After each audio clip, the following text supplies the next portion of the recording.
Alright guys, good morning, good afternoon and good evening to you. Welcome to my channel. Promise Bell is my name. I want to welcome new subscribers and existing subscribers. Thank you for coming back. I want to guide you through Cubase 12 and 13 for new users or users that are upgrading from Cubase 10 or Cubase 11 to 12 or 13. Of course, they are similar setup within 12 and 13. There is no much difference. This quick walkthrough is perfect for beginners and intermediates, for people who wants to get up to speed with latest features around the Cubase 12 and 13 and start to make money almost immediately. From setting up your first project to exploring essential tools in Cubase 12 or 13, we've got you covered. These are the stuffs you're going to learn in this tutorial. Number one, setting up and navigating the Cubase 12 or 13 interface. Number two is creating and managing tracks, both audio and MIDI tracks. Number three is using virtual instruments or VST instruments, both installation or making them to be visible on your Cubase. And the last one we're going to treat is tips for smooth workflow around the Cubase 13. So without wasting time, let's get right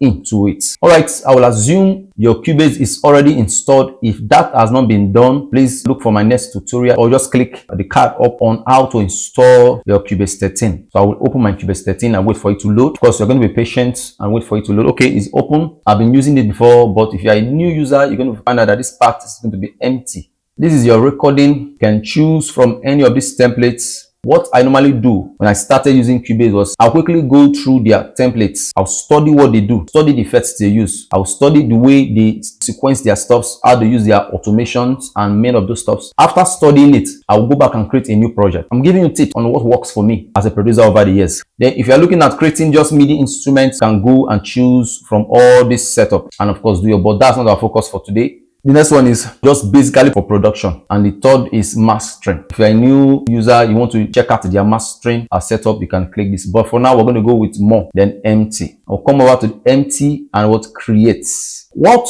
I recommend for all music producers is let your workflow be neat. Create a folder, name them one after the other according to how you do your job. The first thing I'll do, I'll come over to more, come over to empty and click create. Choose any of the folder here. You choose to save your job. Now, there are two things you need to do here. Two very key things that you need to do. Number one is right click, go to new and click folder. Name the folder according to what you want. So I'll call this music production. Click OK. Don't continue yet. Next thing you will do is double click this music production to open up. Then now you will create another folder and name it after the project you want to work with. Now, let's say I want to do a project for a particular artist. So what I will do first, I will create a folder for that artist. If the artist is doing more than one track, I will create a folder for the artist. Then inside that folder, I'll start to create the tracks. Very important. For example, if the artist is doing 3 tracks, this main folder is for all my production work, called music production. The next folder I will create is for that particular artist. I will come over, rename it and call this artist Judah. I'll press enter. Then I will double click that folder again and go into the project and start to create different folder for that particular artist. This is where you start creating the tracks. I will call this track On God. That's track 1. Come again, create another folder and call it Papa. For example, create another folder and give it another name, Our Father. So on and so forth. Once you are done doing this, then you start to work on the project first you want to work on. Let's say you want to work on this On God. We'll click the On God, select the folder, and boom, we are into Cubase. If you don't do this, your project will not be traceable. The moment you take out that project from your system and you want to give it to another producer to work on it, you will notice that some files inside that project will go missing. So do that neatly. If you miss any step, please you can rewind the video and go back. So the next thing we're going to do is we're going to create an audio track. To create an audio track, right click, add audio track. The next thing you're going to watch out for is this part, configuration. Your input, you set it on according to your sound card. Of course, I'm working without a sound card for now. The next thing is configuration. If you are working with a sound card, your configuration should be on mono. Very important. Except you are using stereo cable, which is double or that is plugged in a sound card. The reason is every sound card is programmed to work left and right. For example, if you look at your sound card, the first port that works with your XLR, that first input is left. So if you plug on the next one, it is right. So if you put this configuration on stereo, what this means is going to record on one part, either left or right. If it's plugged on channel 1, it's going to record on left. If it's plugged on channel 2, it's going to record on right. So it is recommended that this is on mono, and you can name it. Let's say this is lead vocal. Press add track. The only way you can put this on stereo and you are recording with a sound card, it means you are putting in both left and right same time. That can be possible with your piano. If you look at the back of your keyboard, you will see left and right. So you can plug both and plug into the sound card left and right. Then you can leave this on stereo. Then you can set the number of counts you want. Let me leave this on just one. Add. If you come to this point, you can see left and right. So most times you plug in and you try to record and the thing is not recording. You keep wondering what's going on here. If yours is not recording, it means your configuration is not properly done. What you're going to do is to check your configuration if it is correct. There are two ways to do that. You can just press F4 on your keyboard, or you can just go to Studio for Cubase 12 and 13. For other Cubase, it is different. It can be set up. Go to your Studio, go to Audio Connections, click it, and it is open. Most times it will be on Not Connected. Not connected. I can remove this and leave it on one bus, not connected. So what we do is come back here, put it on your sound card. If your sound card is plugged and is installed and is working, if you come back here, you will see the sound card selected there. Click it, click your sound card, the input will show. Then you go to your output and do the same. The step number 2, you go back to Studio, Setup, and you go back to your audio system. Come here and select your sound card. You can see this is Focusrite USB, but I'm not using that right now. So I'm using a casual sound card from the system, which is FS Studio. Click that, click OK. Then when you're done, come over to this point left, click this part, you see left or right. If you're, like I said before, if your microphone or your SLR is plugged on port 1, then it should be on left. If it's plugged on port 2, it should be on right. The next thing I'm going to walk you through, I'm going to show you how to set up key commands. Key commands. For example, if I want to record, all I need to do is just to press a particular button on my keyboard and it will start to record. As you can see. There are default settings that Cubase already have installed that came with the Cubase, which is if you press your G on your keyboard, it will shrink. If you press your H, it will expand. That's one. But for your record button, if you have a bigger system with bigger inches, you press your star to record. Those are some of the shortcuts that I know of, but there are some that you need to set as a beginner. So to do that, you come over to Edit. You see Key Commands. Click Key Commands. Now you can navigate for the particular command that you want to set. So maybe you want to set recording. Record is on transport. So you look for transport here. You can do that for any other stuff. So this video will not be too long. You look for transport, got it here. Then you look for record. There are many other things here. Look for record. This is record. Mine is already set. If you are using Cubase 12, just click the option. Cubase 13 is a bit different here. So you just click here, and these are the key commands that are here already. You can see star there. You can see number star. You can see slash, which is mine already. All you need to do, just press any key and it will assign that key to your keyboard. The next thing we're going to do is how to set up a virtual instrument, or probably how to create a MIDI instrument. The first thing we're going to do is install the instrument. When it is installed, most times you can install the instrument and you can't find them in your Cubase.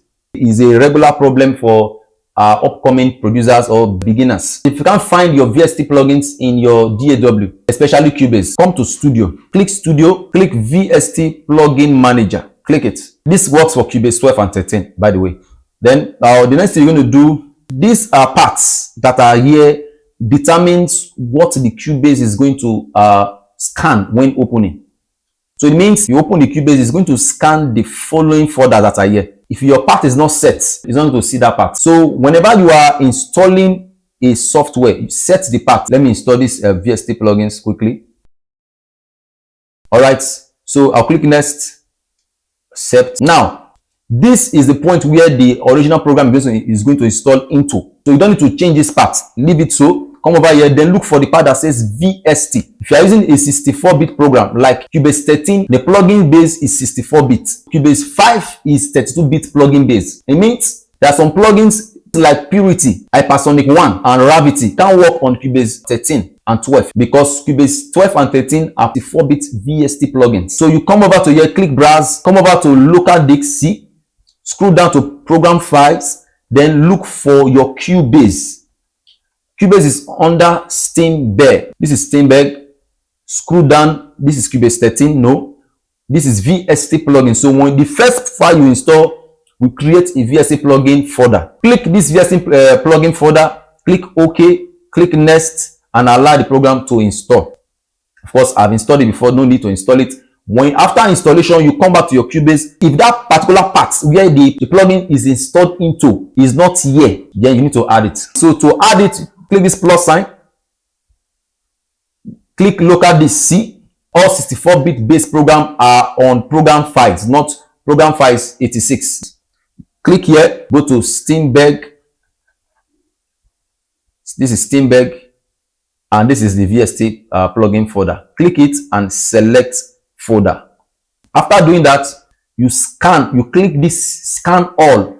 It will scan and bring out those particular plugins that were not showing before, or simply close the Cubase and open it back. Then the next thing you're going to do is save your work. Save your work. Click Save and write On God, which is the title of the project, and click Save. The next thing we're going to do is want to create a MIDI instrument. How to create a MIDI instrument? Number one, there are two ways. You can go with shortcut, press F11 on your keyboard. It's going to bring out your VST instrument, or simply go to Studio, then look for VST instrument. Click it, then just add a track. Click this add track to bring out this folder. Click your instrument session point. Look for any VST instrument. Click it. Come over to this MIDI input. Let it be on all MIDI inputs. Then the audio output should be on stereo out. Then put a name. You can just give it pad. Add. Then add instrument. This will automatically add everything you need. All you need to do is just start playing. So that's how to add a MIDI instrument. If you have any questions, please feel free to drop it on the comment section. The next thing I'm going to walk you through is audio editing. I will not walk you through extensively. Of course, you can check my other tutorials for other stuffs I've done before. Let's start with the scissors tool. So to do that, we're going to record. Now that the stuff is recorded, I have a file here recorded. So let's use our scissors tool. So what we'll do is come over here. This is your scissors tool. Click it. Your split. For example, I want to join these clips together. Or click here, cut. Then go back to your pick, your normal size tool, or your pick tool. Then move it close. Then play it. After doing that, maybe you feel the need to want to join these clips together that are separated. What you're going to do is there's a file called bounce for wave files. Select both files by holding Control. Then go back to your audio. Then go back to bounce, select. Click it, and it will replace both files to glue them, join them together. That is for your audio track. So to use your glue tool, we'll create a MIDI file. Like I said before, press F11. So to achieve this, I'll just create a MIDI session, empty MIDI sessions. So you have two MIDI sessions here and you want to glue them. The same process, hold your Control. Click, make sure the two files are selected. Go over to your glue tool and click, and it is glued. And also, this is your mute. For example, you don't want to delete the file, you just want to keep the file somewhere, and you have other files you want to use. You simply come over to this mute and click it, and that file will be dormant until you go back and activate it. Then this is your range select. Maybe I intend to fade just this portion between this place to this end of the mix. Then I will need my range selection. So I'll go over here, drag, and make sure your grid is off. I'll drag it to the point I want. Then go over to audio, go to process, and fade out. Then adjust it to just fade out. That's how to fade out. The next thing I'm going to teach you is how to properly set up a track for recording. If you are a producer and you work with Cubase alone, you produce everything on Cubase, both your beats, setup, and you record everything on Cubase. Like some producers go to FL, they record on FL, and they'll do the instrumental on FL and import it to Cubase for just recording. If you are someone like me that does everything on Cubase, I do everything on Cubase, both beat production, piano, and everything I play on Cubase. I mix, master, and everything. Let me walk you through step-by-step process on how to do that. First thing, you have to understand grid. This GRID grid. You put it on, let it be on grid. The second thing you need to do is right click on this portion here and make sure it is on bars plus beats. Click it. Right click again, make sure this part is on bar plus beats linear. Click it, then expand it. If you look at this portion, you see that you have 1, you have 2, you have 3, you have 4, you have 5, and you have 6, just so on and so forth. Let's use a MIDI instrument for the demonstration. Okay, this is my native drums 2. For to create a beat on Cubase, all I need to do after making sure my grid is on, I will come over here, right click, and drag this portion. You can see. So the next thing you will do is double click on this point to just create a MIDI phase for you. This is it. Then click enter on your keyboard and open it wide. 3, 4. So let me create a funky kind of beat. So this is my down beat on additive drums. This C1 is my kick. This is my snare. This is my hi-hat and my tones on additive drums. Other drums, they have different setup. So let's go.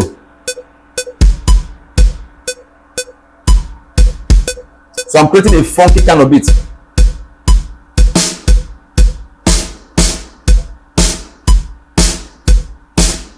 And increase the velocity. I will drag it a bit away from the kick to create that attack. Very nice. Then I'll put my hi-hat, a realistic hi-hat. So first of all, I'll put the upbeat.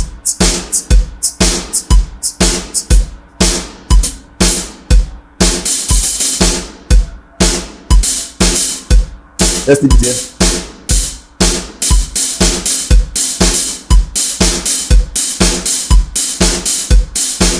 Thank you. If you find it helpful, subscribe.